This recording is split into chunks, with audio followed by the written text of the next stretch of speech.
My channel. जैसा कि अभी तक हमने मैक्रो इकोनॉमिक्स के कुछ एजेंट्स या माइक्रोडेक्स, पैराडॉक्स, जनरल इशू के बारे में पढ़ा था। अब हम लोग पढ़ेंगे scope and significance of the macro economics. तो चलिए हम स्टार्ट करते हैं। Scope of the micro economics refers to the field of study या area of study of micro economics. जो स्कोप है मैक्रो इकोनॉमिक्स का, उसकी जब हम स्टडी करते हैं उसमें इंक्लूड रहते हैं ये सारे टर्म्स, जैसा कि estimation of national income and related aggregates. Macroeconomics start the concepts of national income. Macroeconomic start होता है किसके कॉन्सेप्ट से? National income. आप लोग जैसे कि सोच रहे होंगे कि ये नेशनल इनकम होता क्या है। नेशनल इनकम अभी के लिए बस आप इतना समझ लीजिए कि हमारी इकनॉमी जितनी भी इनकम प्रोडक्शन, कंजप्शन, ये सब चीज़ों से अर्न करती है, वही चीज़ को एक टोटल अमाउंट में बोला जाता है नेशनल इनकम। ये डील करता है with the definition and estimation of the national income and उसके रिलेटेड एग्रीगेट्स जैसे जीडीपी, एनडीपी, ये सब नेशनल इनकम के ही कुछ एग्रीगेट्स होते हैं। अब theory of employment, macro economic ये भी स्टडी करने में हेल्प करता है, जैसे एम्प्लॉयमेंट हमारी इकोनॉमी में कितनी है, कितनी नहीं है। किन्स की थियरी के हिसाब से जो एम्प्लॉयमेंट है ये एक नोटेबल सिग्निफिकेंस है इस कॉन्टेक्स्ट में, और ये एक्सप्लेन करता है कि क्या कारण होता है अनएम्प्लॉयमेंट का, और ये सजेस्ट करता है एक पॉसिबल रेमेडीज़ बताता है कि क्या चीज़ कैसे होना चाहिए। थियरी ऑफ मनी, कैसे मनी को क्रिएट करें। कमर्शियल बैंक एक इम्पॉर्टेंट कंपोनेंट है मैक्रो इकोनॉमिक्स का, और क्या लिंक रहता है उसका रोल सेंट्रल बैंक से। हमारे जो कंट्री का सेंट्रल बैंक आरबीआई है, वो कैसा रोल प्ले करता है रेगुलेट करने में सप्लाई ऑफ मनी इकोनॉमी में।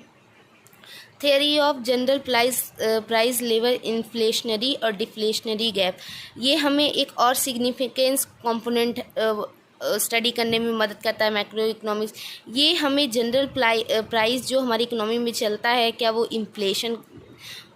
इन्फ्लेशनरी कर रहा है कि ये डिफ्लेशन कर रहा है, वो हमें जानने में मदद करता है। इन्फ्लेशन मतलब कि हमारी इकोनॉमी में महंगाई बहुत बढ़ गई हो, और डिफ्लेशनरी मतलब हमारी इकोनॉमी में डिमांड एकदम कम हो गई हो और फिर प्राइस के लेवल बहुत ज़्यादा कम हो गए हों।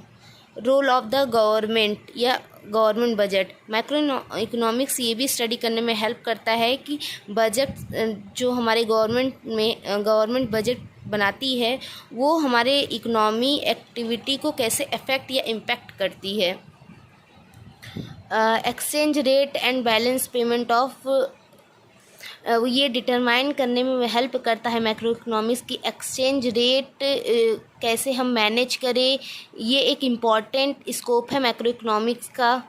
और briefly specialised branch of the economy, microeconomics focus such issue how economy function and how it manage social welfare is maximise, कैसे हमारी इकोनॉमी फंक्शन करे और कैसे हमारी इकोनॉमी मैनेज करे और सोशल वेलफेयर ज़्यादा से ज़्यादा कर सके। अब आते हैं सिग्निफिकेंस, इसके सिग्निफिकेंस क्या क्या है। पहला तो डिस्क्रिप्शन ऑफ द इकोनॉमी, ये हमें इकोनॉमी की डिस्क्रिप्शन करने में भी हेल्प करता है। मैक्रो इकोनॉमी ऑफर्स करता है डीप डिस्क्रिप्शन इकोनॉमी के बारे में जानने के लिए। ये एस्टिमेट करता है नेशनल इनकम रिवील करने में, क्या इकोनॉमी का नेचर है, क्या इकोनॉमी में एक्टिविटी हो रही है। स्टडी करने में कि एम्प्लॉयमेंट या अनएम्प्लॉयमेंट रिवील करने में, कैसे उसकी प्रॉब्लम को सॉल्व करे, हैंडल करे। गवर्नमेंट बजट रिवील करती है कि हमारी इकोनॉमी कैसे रेगुलेट करती है गवर्नमेंट, ये सब जानने में मैक्रो इकोनॉमिक्स हेल्प करता है। एक रोड मैप बनाने में भी हेल्प करता है कि हम कैसे अपनी इकोनॉमी को ग्रोथ कर सके या डेवलपमेंट कर सके।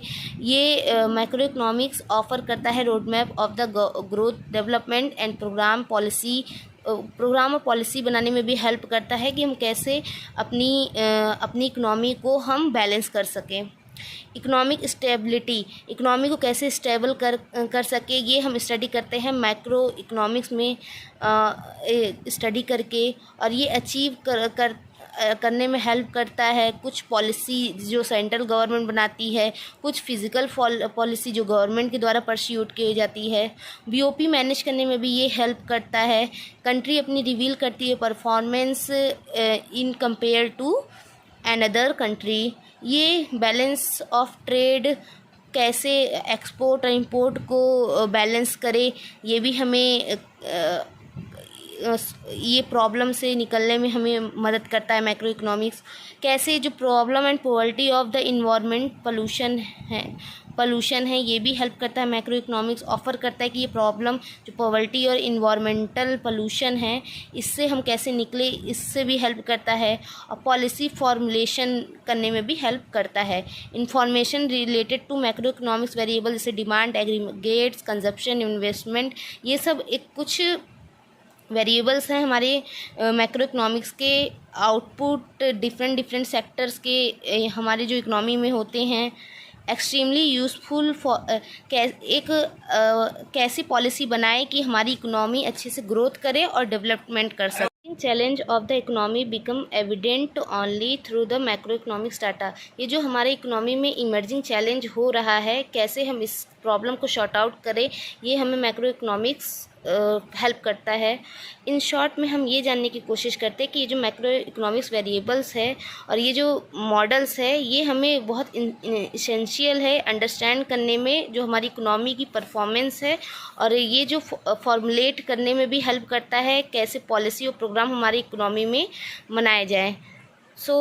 आज के लिए बस इतना ही। हमारा ये जो फर्स्ट चैप्टर है वो कंप्लीट हो चुका है। अब हम नेक्स्ट पार्ट कुछ दिनों में अपलोड करेंगे। Thank you for watching. Okay, bye bye.